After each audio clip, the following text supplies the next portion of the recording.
Efesus pasal yang kedua, ayat 1 sampai ayat 10 akan menjadi pokok pikiran kita pada kesempatan minggu yang kudus ini.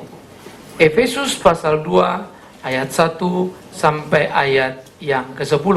Saya akan membaca ayat 1, saudara-saudara baca ayat 2, kita bergantian hingga selesai ayat yang ke-10. Dan hari ini bagi kita adalah hari di mana kita melaksanakan peringatan akan kematian Kristus lewat perjamuan kudus. Dan kita selalu mengingat bagaimana kita menata di dalam seluruh ibadah kita. Minggu pertama, kedua, ketiga adalah ibadah ekspositori. Dan minggu keempat, minggu seminar, 2 bulan 1 kali. Tiap bulan genap, minggu pertama adalah ibadah perjamuan kudus. Dan tiap tata ibadah kita perjamuan kudus dan bukan perjamuan kudus selalu akan menjadi berbeda. Karena kita perlu start dari awal konsep mempersiapkan diri kita untuk memaknai perjamuan kudus, dan ini bukan ritual kita, bukan sekedar asal ada. Itu sebab kebaktian biasa kita tepuk tangan, tetapi di perjamuan kudus tidak ada tepuk tangan. Karena memang kita masuk dalam penghayatan yang lebih penuh. Ada waktu kita bertepuk tangan, ada waktu kita menghayat penuh. Nah, oleh karena itu ini menjadi bagian dalam kekayaan ibadah kita, menelusuri, memahami berkat-berkat limpah yang Tuhan berikan dalam hidup kita. Efesus pasal 2, 1-10 kita baca bergantian. Kamu dahulu sudah mati karena pelanggaran dan dosa-dosamu.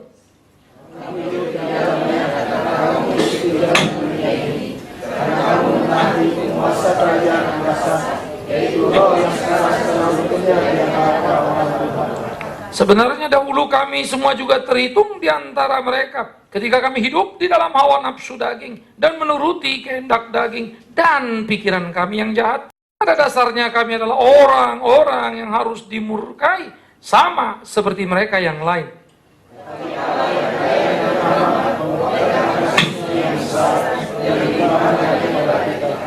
Telah menghidupkan kita bersama-sama dengan Kristus sekalipun kita telah mati oleh kesalahan kita. Oleh kasih karunia kamu diselamatkan. Dan dalam Kristus Yesus Dia telah membangkitkan kita juga dan memberikan tempat bersama-sama dengan Dia di surga. Supaya pada masa yang akan datang Ia menunjukkan kepada kita kekayaan kasih karunia-Nya yang melimpah-limpah sesuai dengan kebaikan-Nya terhadap kita dalam Kristus Yesus. Karena kasih karunia kamu diselamatkan oleh iman. Itu bukan hasil usahamu, tapi pemberian Allah. Itu bukan hasil pekerjaanmu. Jangan ada orang yang memegahkan diri. Kita dalam Kristus Yesus untuk melakukan pekerjaan baik yang dipersiapkan Allah sebelumnya. Dia mau supaya kita hidup di dalamnya. Efesus menjadi satu kitab yang sangat luar biasa. Tiap 2 pasal, 1, 2, 4, 3, 4, 5, 6, yang menceritakan bagaimana sebetulnya pertumbuhan perkembangan manusia yang jatuh dalam dosa ditebus, dan bagaimana seharusnya pergulatan itu terjadi, dan bagaimana orang harus hidup dalam hidup yang baru. Sehingga prajanji Kristus sebelum datang ke dalam dunia dinyatakan kepada manusia. Karena itu Paulus mengingatkan kepada kita bahwa kita dulu sudah mati karena pelanggaran dan dosa-dosa yang kita lakukan.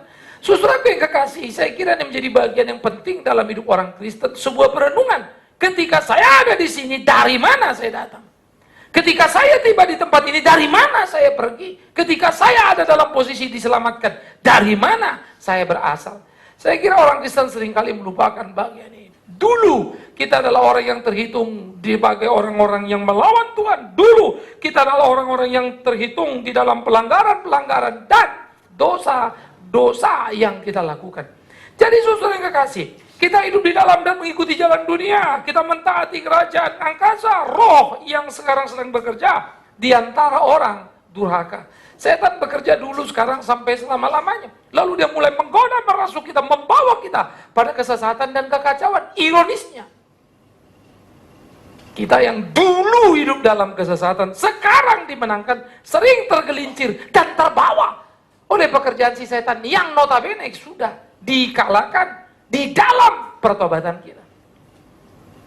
Karena itulah seharusnya kita terus mengcompare kehidupan kita. Mengapa ini masih terjadi? Bukankah seharusnya saya tidak seperti ini lagi? Bukankah saya tidak boleh begini lagi? Bukankah saya harus begini dan seterusnya? Sehingga hidup kita adalah sebuah pertandingan yang tidak pernah selesai.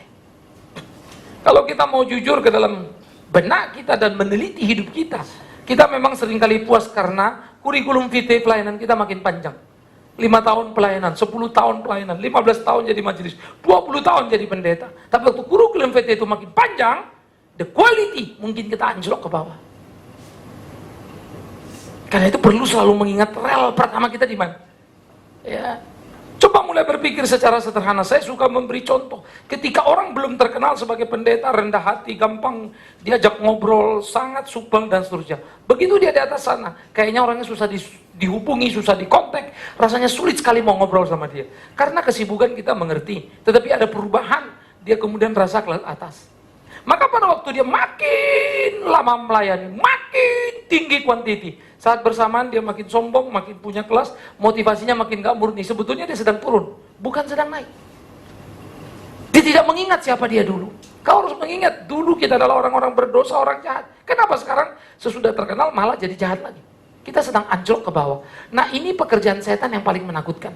Sehingga banyak sekali orang-orang yang disebut menjadi pelayan-pelayan yang besar, yang sukses, menurut ukuran tulisan buku Kristen atau majalah Kristen, hakikatnya sedang menuju kepada titik nadir yang mengerikan. Sehingga sebetulnya baju kegiatan kita bagus, tapi isi kualitas kehidupan keimanan rendah setengah mati. Nah, jadi kita perlu terus mengingat, saudara yang kekasih, bagaimana pertandingan-pertarungan dalam hidup itu terus terjadi. Supaya kita jangan terperangkap pada berbagai aspek kegiatan, tetapi kehilangan inti keimanan kita. Untuk apa sebetulnya kita ada? Untuk apa sebetulnya kita melayani?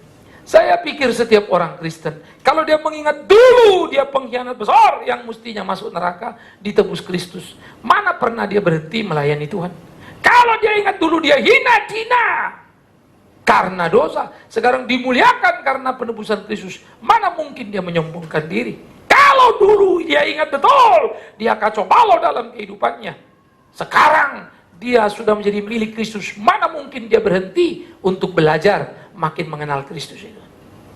Karena itu makin dalam pengenalan kita akan Tuhan, makin dekat kita kepada Tuhan, kita akan melihat betapa najisnya kita dulu. Kalau saudara mau tahu saudara orang berdosa berat apa tidak berat, cuma satu caranya, baca Alkitab supaya kau tahu kesucian Allah. Kalau kau tahu kesucian Allah, kau akan tahu betapa najisnya hidupmu. Tapi kalau kau tidak tahu kesucian Allah, kebesaran Allah, kau akan merasa dirimu besar. Itu sebab saya suka mengatakan, kalau pendeta khotbah terlalu berani, pasti kurang baik mendalami Alkitab. Kalau mendalami Alkitab baik-baik, pasti dia tidak berani sembarangan bicara. Itu logika sederhana, saudara. Ya, siapa orang yang berani ngebut di jalan yang licin itu? Pasti orang yang tak ngerti daerah situ. Yang ngerti daerah itu, tidak akan berani sembarangan. Hanya orang bodoh yang mungkin melakukan satu keberanian yang tidak masuk akal. Karena dia tidak tahu. Tapi orang pintar, dia akan hati-hati sekali. Nah, oleh karena itu, saudara yang kekasih, di sini mestinya kita belajar untuk mengerti di dalam konteks keimanan kita, supaya kita makin dulu, makin dekat, makin mengerti kehendak Tuhan. Lalu sesudah Paulus berbicara kepada umat, dan dia mengatakan, sebenarnya kami pun terhitung di antara mereka ketika kami hidup dalam hawa nafsu daging, menuruti kehendak daging, pikiran kami yang jahat. Pada dasarnya, kami adalah orang yang harus dimurkai, sama seperti yang lain yang dimurkai Allah itu.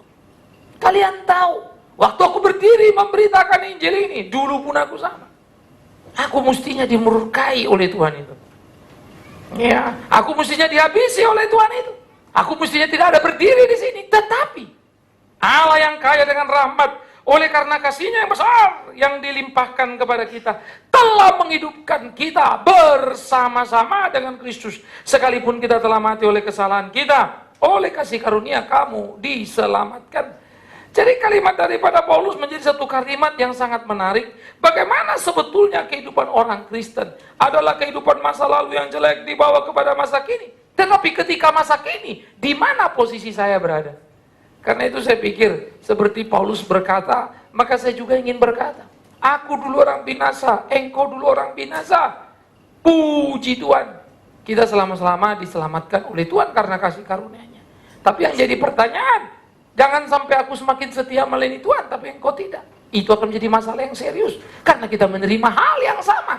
Keselamatan yang sama, kasih yang sama. Mestinya kita sama-sama berkobar, sama-sama melayani Tuhan, sama-sama makin sungguh-sungguh, sama-sama makin serius, sama-sama mengalami perubahan dalam kualitas kehidupan kita. Nah, itu menjadi tantangan serius, saudara.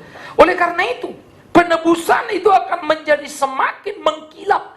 Penebusan akan semakin tampak nyata di mana? Di kehidupan orang percaya. Sampai orang bilang, gila, bukankah si Saulus pembunuh itu dia? Mengapa dia disebut Paulus? Dan sekarang hidupnya berbalik. Dia yang hanya membela keyakinan agamanya, sekarang hanya hidup untuk Kristus dan menyerahkan dirinya. Beda sekali. Lain sekali. Ya dulu menyayangkan nyawanya, mengambil nyawa orang lain. Sekarang dia rela kehilangan nyawanya karena Kristus yang dipercayainya. Maka dengan segera penebusan mengakibatkan perubahan kualitas pada hidup orang Kristen dan mengakibatkan gegap gempita kemenangan yang luar biasa. Sesudah saya kemarin ketemu satu orang, lalu orang ini memang orang ya cukup logik orangnya dan to the point sebetulnya ya. Lalu saya diwanti-wanti, Pak tolong nanti ngomong begini begitu dan segala macam, segala informasi lah dikasih ke saya karena mau coba dikenalin. Ya saya bilang. Toh saya memang sudah biasa ketemu orang macam-macam latar belakangnya. Lalu kita ngobrol-ngobrol, saya ditaruh di samping dia sampai dia sengaja komentar, waduh malam ini aku disuruh duduk di samping pendeta lagi. Ya, terus ngobrol-ngobrol, ngalur ngidul dan segala macam. Ya, saya ngobrol sama dia. Kita mulai ngobrol dari tataran A ke tataran B, ke politik, ke situasi negara, dan seterusnya. Ya, dan dia berkomentar banyak tentang kehidupan gereja, tentang kemunafikan, tentang kenapa sebetulnya dia jadi malas ke gereja. Tentang enaknya kalau dengar khotbah perpuluhan melulu, uang melulu, lalu dia komentarin semuanya. Seenak perutnya dan seterusnya. Dan saya agree dengan dia. Dan saya kira dia cukup kaget, karena dia pikir saya pendeta, saya tidak akan setuju dengan kalimatnya. Saya bilang saya setuju, memang itu faktanya gereja. Emang kamu pikir gereja itu bersih? No, gereja itu jelek. Pertanyaannya bukan gereja itu sejelek atau sebersih apa. Pertanyaannya kau dan aku seperti apa? Ya. Lalu kita ngobrol panjang lebar, saudara yang kekasih. Ringkas cerita, perkenalan kita jadi panjang. Ya. Lalu ganti-gantian nomor handphone, nomor BB, dan janjian mau ketemu. Bagi saya itu satu peluang penting. Bagi saya pulang dan saya berpikir satu hal, siapa bilang keunggulan Kristus tidak bisa dikisahkan dan menimbulkan pesona yang hebat? Saya terlalu percaya, yes. Kalau prinsip itu kita tampilkan, inilah kebenaran yang sesungguhnya. Mereka melihat, yang kau lihat itu kepalsuan dan bukan kebenaran. Saya tidak pernah menutupi gereja itu busuk, bahkan mungkin super busuk, dan kejahatan paling besar adalah dalam instalasi keagamaan. Di situ pembusukan yang paling menakutkan. Karena kalau penipu menipu, itu sesuai dengan jobnya. Penipu menipu. Tapi kalau pendeta menipu, itu tidak cocok sama jobnya. 2 kali penipuan. Statusnya sendiri sudah menjadi penipuan. Karena dia pendeta kok nipu. Penipuan itu sendiri menjadi bagian lagi penipuan. Sehingga terjadi penggandaan terhadap apa yang dikerjakannya. Dan itu mengerikan. Nah oleh karena itu saudaraku yang kekasih, di dalam pergumulan kehidupan keberimanan orang percaya, seharusnya kita punya iman yang solid, yang kuat, yang sungguh-sungguh. Untuk bisa dihidupi oleh kebenaran, melakukan apa? Yang menjadi kehendak Tuhan. Sehingga hidup kita itu bukan lagi hidup main-mainan. Nah saya pikir, inilah pergumulan serius orang percaya yang perlu diaktualisasi di dalam kehidupan kita. Bagaimana kita memainkan peran kita dan bagaimana kita bersungguh-sungguh untuk melakukan apa yang menjadi kehendak Tuhan dalam hidup kita. Perubahan-perubahan yang radikal tadi. Dan itulah Paulus. Aku pun dulu sama seperti mereka. Dulu. Tetapi Allah yang penuh kasih karunia, di dalam kekayaannya, Ia menolong aku. Sehingga sekarang aku mati terhadap dosaku. Sama seperti Kristus mati karena dosa itu. Tetapi aku telah bangkit bersama kebangkitannya. Dan dihidupi olehnya. Sehingga sekarang aku hidup melakukan apa yang Dia mau. Karena apa?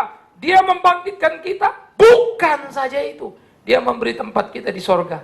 Celakalah orang Kristen kalau kita pikir hidup kita penuh dengan kesulitan, penderitaan, lalu kita kehilangan harapan. Saya sedih Pak. Sakit saya dokter bilang tidak bisa sembuh. Saya kecewa Pak. Saya kerja jujur-jujur ditendang. Saya berat Pak. ada pergumulan ini, persoalan ini, dan persoalan itu. Lalu akhirnya kita menyimpulkan, Tuhan tidak baik. Siapa bilang Tuhan baik? Saya akan mengatakan kepada saudara, pemikiran teologi yang benar, Tuhan memelihara kita terus-menerus dalam hidup kita. Di sakit kita, di duka kita, di sulit kita. Itu lukisan Tuhan. Dia sedang memainkan warna-warna dalam hidup kita. Pendeta pembohong kalau berkata, orang kaya diberkati, orang miskin dikutuk. Tidak ada ayat Alkitab mengatakan itu. Bagi saya itu penghinaan kepada para rasul yang miskin-miskin itu. Kau kaya, berkat Tuhan diberikan padamu. Kau miskin, kepercayaan Tuhan taruh di hidupmu. Jaga moralitasmu, sikap hidupmu. Janda miskin itu jadi berkat yang luar biasa. Tapi Yusuf Arimatea yang kaya memainkan perannya dengan tepat. Dua-duanya, kaya dan miskin, sama jadi berkat. Tuhan pelihara, Tuhan lukis tiap kita. Oleh karena itu, saudara, dalam hidup kita yang kita perlukan adalah kesetiaan. Bagaimana kita terus berjalan di tengah kehidupan, menjalani hari-hari kita, lalu belajar melakukan apa yang menjadi kehendak Tuhan itu. Saya pikir ini menjadi serius untuk kita pikirkan dalam hari-hari kita. Ya, penting untuk menjadi konsentrasi kita, menyadari akan nilai hidup, keimanan, kekristenan kita, sehingga kita betul-betul sungguh-sungguh menjadi orang berkemenangan, bukan saja nanti di sorga, tapi di sini, di bumi. Ingat, kapan orang Kristen bahagia? Ketika dia bisa dianiaya untuk Tuhan dan karena kebenaran. Maka dalam isu teologis penganiayaan, pembubaran gereja, itu menyenangkan dalam tanda petik, kalau dalam kebenaran. Itu kehormatan yang luar biasa. Tapi kalau karena kesalahan kita, memang itu akan jadi masalah. Apalagi kalau kita pembuat keonarannya, itu luar biasa masalahnya. Oleh karena itu tidak usah pusingkan persoalan ini, persoalan itu, rumah tangga begini, rumah tangga begitu. Selalu ada pernak-pernik dalam kehidupan. Tetapi judul hidup, hubungan pribadi kita dengan Tuhan seperti apa? Ingat, dulu kita penjahat semua. Sekarang Tuhan buat kita jadi baik. Tapi untuk membuat kita menjadi bagian itu, Ia mati di atas kayu salib. Dan kita harus mati terhadap dosa-dosa kita. Ia mengalahkan maut, Ia sudah bangkit. Begitu kita pula dalam hidup kita. Jadi perubahan radikal itu harus menjadi semangat kita. Karena itu perjamuan kudus selalu mengingatkan, Kristus yang mati, seharusnya lah kita mati terhadap dosa-dosa kita. Dosa itu tidak lagi bisa hidup di dalam hidup kita. Karena itu pertandingan perubahan kehidupan kita harus menjadi kebangunan yang terus-menerus dalam hidup kita. Itu sebetulnya ya secara prinsipil kalau disebut kebaktian kebangunan rohani, ya itu adalah event untuk orang yang tidak mengenal Tuhan. Tetapi kebangunan rohani yang sejati adalah hari demi hari ketika kita bergaul dengan Alkitab itu. Saudara baca Alkitab, oh iya, itu kebangunan terus makin kuat. Sayang, gereja terjebak kepada kebaktian kebangunan rohani, tapi tidak ada pembenahan rohani yang terus-menerus. Habis kebaktian semua pulang bubar, nggak tahu kemana. Padahal yang diperlukan adalah pembenahan terhadap pemupukan hidup itu, pengenalan akan Tuhan itu. Itu sebab mencari pengikut sangat mudah, tapi mencari murid sangat susah. Menjadikan orang pengikut itu sederhana, tapi menjadikan orang murid itu paling sulit. Ya, sebagai pendeta, saya tidak pernah bercita-cita akan punya jemaat banyak. Tapi saya berdoa supaya saya punya murid banyak. Nah, memuridkan orang itu tidak sederhana. Pemikiran kita, prinsip kita, konsep kita, termasuk pola hidup kita. Jadi kita mesti jadi pola, jadi patron, saudara. Kita mesti jadi role model. Tapi itulah Paulus lakukan di dalam kehidupannya. Dan itu juga harus kita generasikan kepada anak cucu kita dan terus supaya mereka bisa melihatnya. Sehingga itu menjadi pertarungan-pertandingan yang serius dalam ranah kehidupan kebersamaan kita. Oleh karena itu, saudara, Ia mau mengatakan kepada kita bagaimana hidup yang penuh dengan pengharapan, yang mestinya kita jalani dengan penuh keberanian.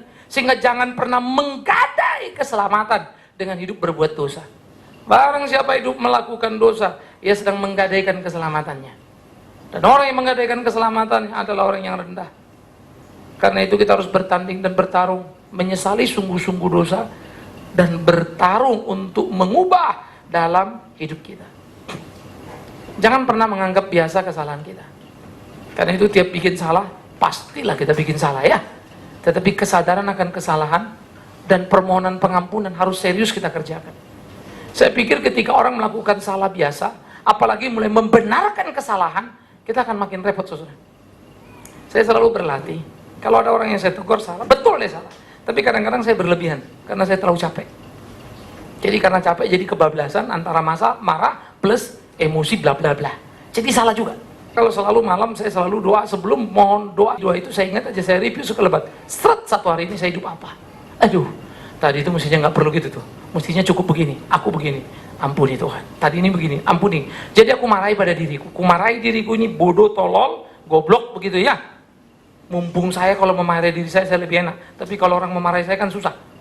Jadi sebelum orang marahin saya marahin diri saya. Kenapa kau begitu? Baru saya mulai sadar, saya berdoa lagi, Tuhan tolong ampuni aku. Lalu besok saya bikin komitmen, mesti bikin yang lebih baik apa yang bisa saya bikin.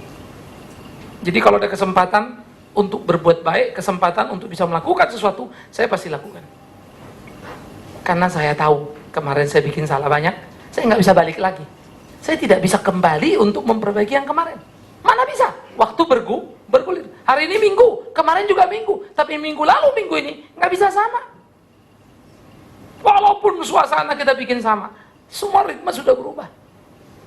Jadi gimana cara saya memperbaiki yang lalu? Saya tebus. Minggu lalu saya kurang baik, minggu ini saya lebih baik. Itu cara saya menebus yang salah. Maka hidup saya kalau begitu harus makin hari makin apa? Makin baik. Silakan kalian lihat. Kenapa saya bicara begitu? Karena bagi saya itu penting untuk kalian juga sebagai umat mengingatkan. Sorry Pak Pendeta, ibu punya motivasi makin lama makin gak beres kayaknya. Ya, kayaknya Bapak udah mulai lain-lain mainannya sekarang. Ngomong ini, ngomong itu, ujung-ujungnya uang melulu. Ingatkan. Ya. Kenapa sih Bapak ngomong gitu terus? Kan Bapak lagi ngomongin pendeta. Saya lebih suka ngomongin itu. Saya lebih suka memaki-maki diri saya. Menunjukkan hal-hal yang salah. Supaya kalian tahu yang salah pada pendeta apa. Supaya cepat kalian melihat salah itu. Dengan begitu apa? Kalian menolong saya. Saya tidak akan bilang, hamba Tuhan jangan dikutak-atik ya. Jangan ditegur, nanti Tuhan murka sama kau. Nggak akan ku bilang itu. Itu penipuan itu. Itu akan membuat saya di comfort zone. Nggak ada berani nyenggol saya. Omong kosong. Nggak ada Alkitab bilang begitu. Saya salah, tolong kritik. Tapi saya mohon harap baik-baik. Kalau ngomong yang santun dikit, jangan kurang ajar. Aku ini manusia biasa ini. Ya, kekurang ajaranmu bisa membuat message tidak sampai. Ya, tetapi teguranmu silakan mau sepedas apa. Tetapi itu kita cara berdialog sehingga kita makin hari makin tumbuh. Kalau tidak mau jadi apa kita? Mana kita bisa superior, hebat dan semuanya langsung luar biasa. Ingat, kita ini dulu hanya hamba dosa. Dan jangan lupa, setan tidak pernah rela kehilangan kita. Dia akan mencari kita mati-matian. Kita adalah cinta matinya dia. Kemanapun kau pergi akan ku cari. Itu kata setan. Jangan sampai kau bilang, iya kekasihku, aku kembali padamu. Kalau itu yang kau lakukan, setan juga lah kau. Ya. Kita tidak boleh begitu kan. Karena itu kita mesti terus intim dengan mempelai pria Kristus Tuhan kita itu. Makin setia, makin setia. Semakin orang setia pada pasangannya, tidak mungkin dia menjadi pengkhianat. Ya. Itu yang menjadi perlu. Karena itu kesetiaan dan keharmonisan hubungan cinta tadi menjadi penting. Ya, ini akan terisi sehingga gelora cinta membuat kita terikat dengan yang satu itu. Tidak yang lainnya. Ya. Nah, jadi saudaraku yang kekasih, apa yang sudah digambarkan kepada kita, bagaimana kita akan hidup juga bersama-sama dengan dia. Ya, sorga menjadi bagian kita. Dan masa yang akan datang dia menunjukkan pada kita kekayaan kasih karunia yang melimpah-limpah. Sesuai dengan kebaikannya terhadap kita. Wow, indah banget. Di sini kita ditebusnya. Di sana kita ditunggunya. Dibawanya ke sorga yang mulia. Waduh, mau apa lagi? Dalam karya di dunia ini tidak ada one packet. Kalau saudara mengikut konsep agama, perbuatanmu menentukan masa depanmu. Itu no one packet. Itu sebab akibat. Kalau kamu baik, kamu selamat. Ya, selamat nggak? Nggak tahu. Nanti dulu. Kamu tergantung nih. Nanti diukur cocok apa enggak. Yang one packet itu cuma Tuhan. Kamu percaya, kamu selamat. Tapi jangan bilang begini, Pak, saya percaya Yesus, saya sudah dibaptis. Jadi saya Kristen, masuk surga dong. Nanti dulu. Karena percaya tidak sama dengan kau percaya pada Yesus dan dibaptis. Bukan. Percaya adalah orang yang mempercayakan dirinya kepada Kristus itu. Saya percaya pada Kristus, ku percayakan diriku pada Kristus. Caranya apa, Pak? Caranya gampang. Hidup seperti yang Yesus suruh. Kalau Yesus bilang, pikul salibmu, sangkal dirimu. Aduh, kok berat.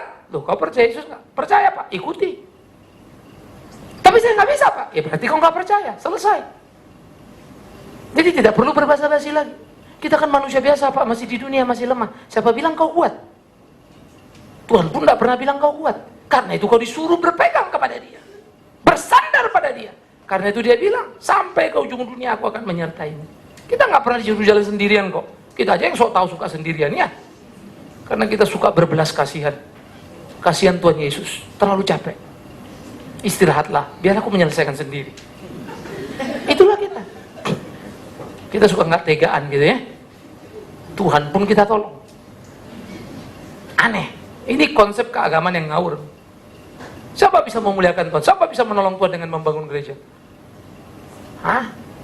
Apa kalau kita bangun gereja berarti banyak orang diselamatkan? Gak ada urusannya membangun gereja dengan banyak diselamatkan. Daya tampungnya saja tambah banyak. Gak ada yang diselamatkan karena itu. Hakikat kerajaan, hakikat prinsip itu jadi kuat. Maka kan saya bilang kalau kita berdoa, berkati persembahan. Kalau kita bicara persembahan kan, untuk melebarkan kerajaanmu. Bagaimana kerajaan Tuhan bisa dilebarkan dengan uang? Tidak ada pernah bisa. Karena kerajaan Tuhan itu bukan bicara teritori, it's about the quality. Kerajaan Allah yang memerintah atas hidup manusia. Padahal buat kita kan kerajaan Allah itu gereja yang makin lebar, makin banyak, makin lebar gitu kan. Bukan itu. Allah yang memerintah, Dia adalah kerajaan yang kekal selama-lamanya. Hakikat itu the quality, bukan quantity. Ya, maka kita makin hari makin belajar. Terima kasih untuk persembahan ini. Berkati ya Tuhan, supaya boleh menjadi alat untuk pemberitaan Injil-Mu. Tapi jangan lupa, kalau Injil kita beritakan, belum tentu orang jadi percaya. Bahkan mungkin satu pun tidak. Kok bisa gitu, Pak? Ya, karena kau cuma diajar Tuhan untuk menjadi penghukum. Kok jadi penghukum? Kau beritakan Injil. Orang tidak terima. Karena itu dia masuk neraka. Jadi jangan pikir orang memberitakan Injil tidak ada wibawa. Ada wibawa terus itu. Kau terima, kau ke surga. Kau tolak, kau ke neraka. Berita itu menentukan. Dan bahagialah kau yang membawa berita itu. Bangganya seorang penginjil ya. Itu sebab saya pernah ngomong satu kawan. Dia seorang pengusaha besar. Ya. Lalu waktu kita ngomong-ngomong, startingnya sudah dia bilang begini, Pak Bigman sorry ya. Dia sebut saya pendeta. Pak pendeta sorry. Kita mau ngobrol nih, tapi saya nggak percaya Tuhan loh. Saya nggak percaya Tuhan itu Allah. Apa Tuhan itu ada? Sorry nih. Oh nggak apa-apa, saya bilang saya kagum sama kamu. Jarang-jarang saya dengar orang seperti kamu. Posisinya jelas banget ya. Oh itu hebat itu. Saya tidak percaya ada Tuhan. Bagus ya saya bilang. Karena banyak orang Kristen percaya Tuhan. Kelakuannya parah. Makin seneng dia. Ya, karena memang yang dia suka begitu. Ngobrol kita ngalur ngidul. Semua pertanyaannya saya jawab. Semua statement dia saya bantah. Kesimpulannya. Ngerti Pak? Tapi sorry loh. Ini kesimpulan terakhir. Saya masih tetap nggak percaya Pak. Tuhan itu ada. Saya bilang sekali lagi. Seperti juga pembukaan saya. Saya kagum pada posisimu. Tapi boleh saya kasih tahu satu hal. Berapa kali pun kita diskusi. Tidak akan pernah satu kali. Saya bisa bikin kamu jadi orang Kristen. Tidak akan. Dia kaget. Tetapi sorry, koma ini loh. Seberapa hebatnya pun kau pengen jadi Kristen, nggak pernah bisa kau terima Yesus. Itu pun semua karena kemurahannya. Jadi tidak perlu kau kagumi jawabanku, ya. Tidak perlu ku ajak kau jadi pengikut Kristus. Tapi aku nggak tahu kau bakal ketemu apa tidak. Yang nanti bisa cuma aku lihat, oh dia sudah ketemu Kristus. Saya akan ceritakan Kristus habis-habisan kepada tiap orang. Saya akan bertanding dengan argumen apapun. Tapi saya sadar sesadar-sadarnya, tidak pernah saya bisa menobatkan satu orang siapapun. Kristus yang bisa menolong. Tapi saya kasih tahu dia, ini bukan soal kau. Tidak ada bisa pilihan kau tentukan, aku mau pilih Tuhan Yesus. Entah kalau Tuhan Yesus pilih kau, puji Tuhan. Saya mau kasih tahu juga pada orang yang berpikir, tidak mau jadi kisah, tidak gini. Jangan kau pikir kau siapa. Kau nothing. Tapi aku juga nothing. We are nothing. God is everything. Ya, dia respect berat. kita salaman. Ya. Saya harap juga saudara jangan terlalu gampang nawar-nawarin orang jadi Kristen. Ceritakan saja kebenaran itu, biar bekerja dalam batinnya. Kita ujuk-ujukin orang banyak sekarang, dia udah dibaptis Pak, dia ada ini, dia ada itu. Tapi banyak orang dibaptis karena enggak ngerti. Tapi heran hidupnya sekarang ngawur. Dari dulu juga ngawur. Cuma lu pindahin aja yang ngawur di luar gereja jadi ngawur ke dalam gereja. Itu aja bedanya. Sama ngawurnya kok. Orang memang belum beres kok. Kamu yang gampang jual-jual semua. Udah terima Yesus dibaptis, nanti kamu selamat. Ya diiming-iming gitu orangnya uji coba. Coba-coba dibaptis, nggak beres-beres juga persoalannya. Dia lari lagi. Karena kita yang ngiming-ngiming. Jadi siapa penjahatnya? Kita. Ya, oleh karena itu Paulus berkata kepada orang Efesus, dan kau orang Efesus ingat ya, kalau kau diselamatkan itu apa? Kasih karunia. Kau diselamatkan oleh iman. Tidak ada usahamu di situ. Itu dihantam besar itu orang Efesus. Kedebur. Karena itu mentalitas agama dirubuhkan oleh kalimat ini. Agama adalah bagaimana kita mencari Tuhan untuk mendapatkan keselamatan. Langsung dirubuhkan. Keselamatan bukan usaha manusia. Itu karena iman. Tapi kalau saya mau beriman, selamat. Kalau tidak beriman, tidak selamat. Berarti kan imanku. Imanmu pun kasih karunia. Karena tidak ada yang bisa berkata, aku percaya pada Yesus kalau bukan karena siapa? Roh Kudus. Tidak ada satu orang pun bisa sadar, aku ini berdosa kalau bukan karena Roh Kudus. Roh Kudus menginsapkan akan dosa. Roh Kudus menolong kita percaya. Itu pun anugerah. Karena itu hanya orang bodoh yang tidak mensyukuri keselamatan yang Tuhan berikan. Tapi orang bijak akan berkata, thanks God. Sesuatu yang tidak mungkin bisa kumiliki sekarang aku punyai karena kasih-Mu. Bahkan bukan saja tidak mungkin kumiliki, harusnya aku binasa karena tidak ada itu. Sekarang selamat karenanya. Thanks God. Karena itulah hidup kita harus kita serahkan penuh kepada Tuhan. Pengabdian pelayanan kita mesti penuh kepada Tuhan. Kita terus belajar menyerahkan diri sepenuhnya ke dalam tangan Dia. Tidak ada satupun hasil pekerjaan kita. Jangan ada orang yang memegahkan diri. Jujur saja saya sangat terobsesi dengan tiap ajarannya Paulus. Prinsip-prinsip yang dikembangkannya. Bagiku upah adalah, kalau aku tidak mendapatkan upah dalam memberitakan Injil. Hebat ya. Upah adalah upah. Kalau boleh memberitakan Injil tanpa upah. Dalam itu. Kalau saya memberitakan Injil, saya dapat amplop. Itu hak saya sebagai pemberita Injil. Tapi kalau belum memberitakan Injil, tapi aku nggak dapat amplop, itu upah besar bagiku yang kuterima dari Tuhanku. Upahnya apa? Memberitakan Injil tanpa upah. Ada yang mau terima upah dari Tuhan? Halo? Halo? Nah, beritakanlah Injil tanpa upah. Mulai mikir gitu ya. Ya satu kali sih oke ya. Tapi kalau tiap kali begitu mau bagaimana? Tetapi ternyata tidak mati kita karena itu. Tuhan tahu memelihara kita dengan 1001 cara. Ya. Pula balik saya bilang kita bikin pelayanan nikah, uang keluar. Bikin pama, uang keluar. Rekaman TV, uang keluar. Rekaman radio, uang keluar. Semua uang keluar. Orang pikir saya orang kaya karena muncul di TV, muncul di radio. Dapat berapa duit ini Pak Bigman? Ya kalau bintang film sinetron ya dapat duit. Kalau pendeta bayar duit. Itulah kejamnya dunia ini. Kebaikan kita beritakan, kita bayar. Orang bikin yang kacau-kacau, kita yang bayar. Heran ya?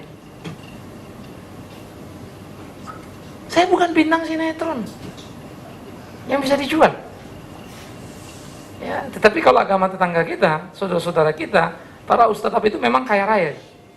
Puasa itu 1 bulan mereka dikontrak. Dari mulai kuliah subuh, terus ada kata-kata singkat dan segala macam. Itu miliatan. Karena memang majority Kristen adalah Muslim dan itu bisa dipasang iklan oleh televisi. Jadi banyak penontonnya, jadi iklannya cukup bagus. Jadi harga iklan dibarterlah ke pendakwah yang top ini. Kalau di Kristen saat top-topnya kita, berapa persen yang bisa kita kumpul, nggak masuk iklan karena itu.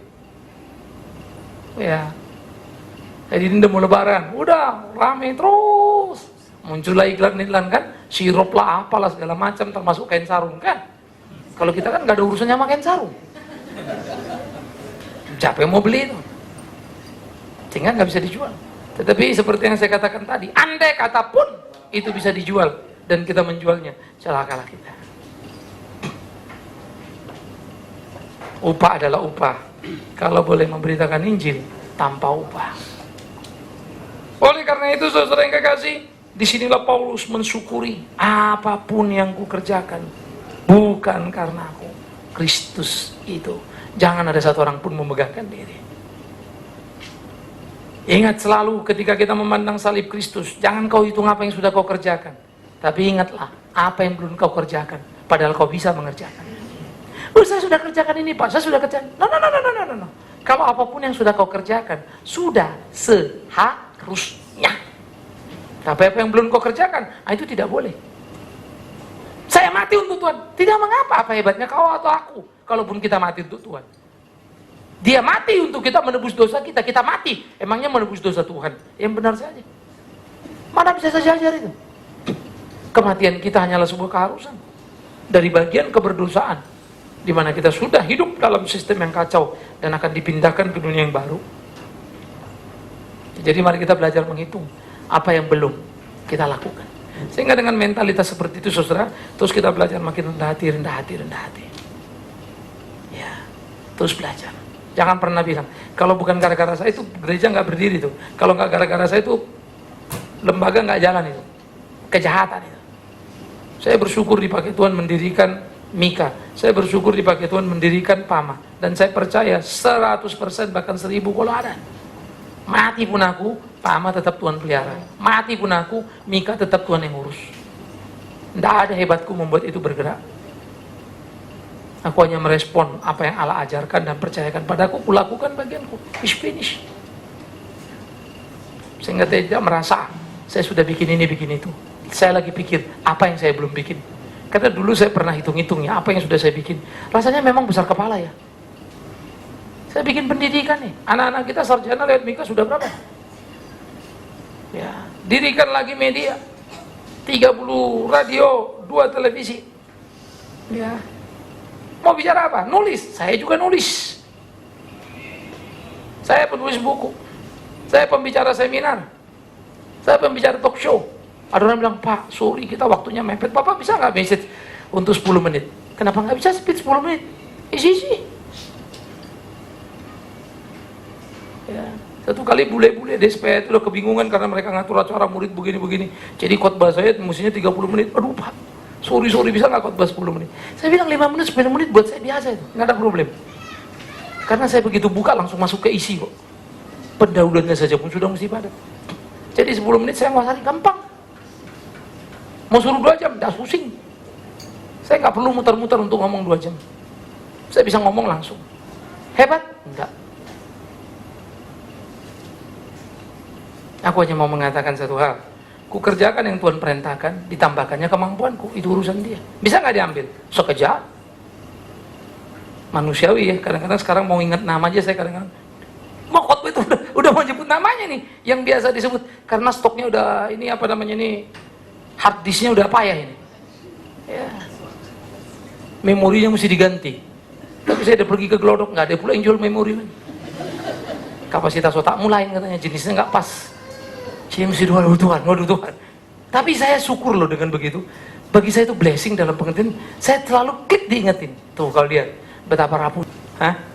Saya tahu nama itu loh. Cuma tiba-tiba udah tadi mau ngomong. Kemana tuh nama bisa geblung gitu aja ya.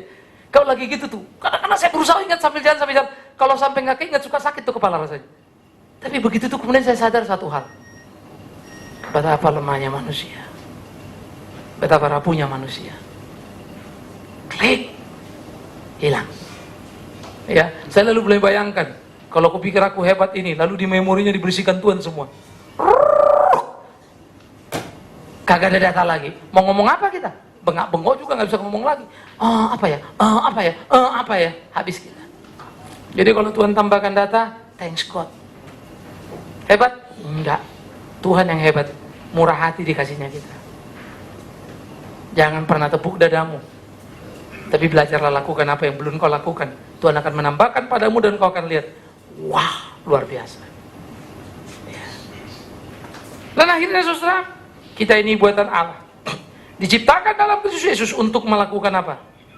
Pekerjaan baik yang dipersiapkan Allah sebelumnya. Ia mau supaya kita hidup di dalamnya. Tidak ada hidup kita yang tidak dipersiapkannya, tidak ada jalan kita yang tidak dituntunnya, tidak ada jalan kita sendirian. Kita hidup untuk sebuah pekerjaan baik, memberitakan keselamatan yang dirancang dalam kekekalan. Untuk diberitakan sampai kepada kematian. Sehingga kita tidak boleh berhenti. Kabar baik. Itulah yang harus kita beritakan. Dan itulah pekerjaan yang baik. Beritakan kabar baik sebagai pekerjaan yang baik. Tapi ingat, kabar baik harus bisa dilihat dalam hidup kita yang baik. Moral kita yang baik. Mental kita yang baik. Spiritual kita yang baik. Kalau tidak, ingat, kuantitas pelayanan kita nothing without the quality. Dan itu mari kita bangun kualitas pelayanan kita. Supaya kuantitas yang kita kerjakan tadi betul-betul bermutu dan menjadi berkat di banyak tempat. Dimanapun. Sehingga hidup kita sungguh-sungguh puas. Ya Tuhanku, Kau beri aku hidup. Matiku tenang sekarang. Aku pergi ke banyak tempat, ke tempat Kau utus. Dan Paulus menikmati itu. Pergi ke berbagai tempat. Tetapi dia pergi ke medan yang sulit. Berkali-kali dicambuk, disesat, diubur-ubur seperti menyamun. Seringkali aku terjepit tetapi tidak binasa. Aku kehilangan akal tetapi tidak putus asa. Hebat ya. Kita sering gak kehabisan akal. Halo? Sering. Orang yang gak ngeliat kita ya, gak ngerti gue kenapa dia begitu. Habis akal orangnya. Bukan kita habis akal gak tahu mau apa yang dikerjain, tapi tidak putus asa. Seringkali orang habisan akal untuk ngerti. Kok gereja gitu ya? Kok orang Kristen gitu ya? Orang yang di luar sana yang kehabisan akal. Ya, sampai mereka putus asa. Yang mau dikatakan Paulus, aku sering kehabisan akal. Nggak tahu lagi apa yang mau kerjakan. Tapi aku nggak putus asa. Tembok yang tebal akhirnya bisa kulalui. Taulah aku, Tuhan tidak pernah meninggalkan sendiri.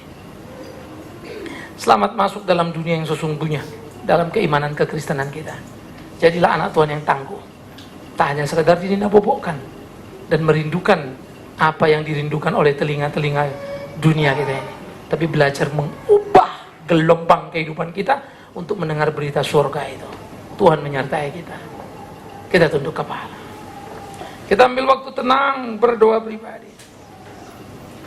Pikirkan, renungkan apa yang Tuhan kerjakan di kehidupan ini.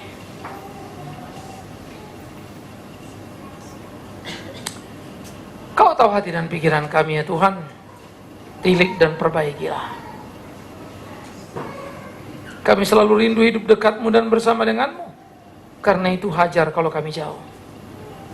Campur kalau kami mulai melenceng dari jalanmu. Kami lebih suka terluka atas di pelukanmu. Jangan biarkan kami sehat walafiat, tapi jauh darimu. Tuhan, tolong kami. Kami berdoa menyerahkan hidup kami, gereja kami, jemaat, bangsa dan negara dalam tanganmu. Supaya Tuhan topang di dalam kehidupan hidup sesuai dengan kehendak Tuhan. Dan hari ini, ketika kami mempersiapkan dalam perjamuan kudus, biarlah perjamuan kudus ini membawa kami untuk sungguh-sungguh beriman teguh, hidup sebagai seorang jemaat yang bertanggung jawab, hidup sebagai warga gereja yang menumbuh kembangkan pelayanan, hidup sebagai warga bangsa yang berbakti bagi pertiwi, dan akhirnya kehadiran kami dimanapun kami ada menjadi kepujian kemuliaan untuk nama Tuhan yang ajaib itu. Terima kasih Bapa. Di dalam nama Yesus Kristus kami ucap syukur dan berdoa. Amin. Kita bangkit berdiri saudaraku yang kekasih, dan kita akan mengikrarkan pengakuan iman Rasul.